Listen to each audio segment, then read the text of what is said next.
हा आपल्या गव आधारित सेंद्रिय शेतीमधील ऊस आहे. हा असा इथं गुऱ्हाळावर आणला जातो क्रशिंगसाठी. हे गव्हाण आहे, हे 2 क्रशर, आणि ह्या गव्हाणीतला बेल्ट सुद्धा आपण फूड ग्रेड वापरलाय.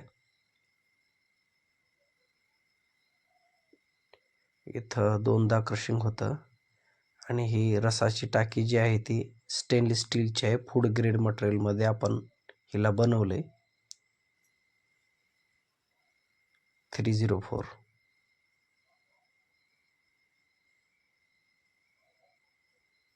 ऊस क्रशिंग होतोय. रस असा गाळला जातो साडीमधून. हे 3री वेळेस आहे गाळण्याची. ही आपली गावरान भेंडी मळी काढण्यासाठी आपण हिचा वापर करतो. काठाळ भेंडी आहे गावरान. 7-8 फूट उंच वाढते, 10 फुटापर्यंत. या भेंडीला असा आपण ठेसून घेतो.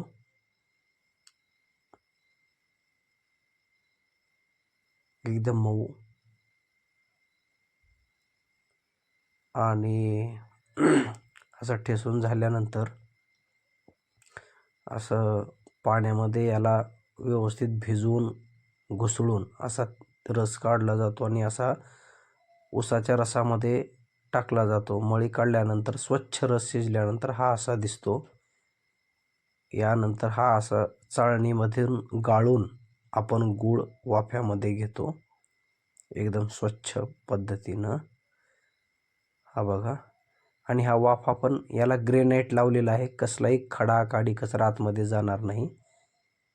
हे असं लाकडी फावडीच्या साह्याने याला हलवून घेतलं जातं. सर्व गूळ असा मिसळून एकमेकामध्ये व्यवस्थित घुसळून याला मिसळलं जातं आणि हे आपली गूळ पावडर तयार होते.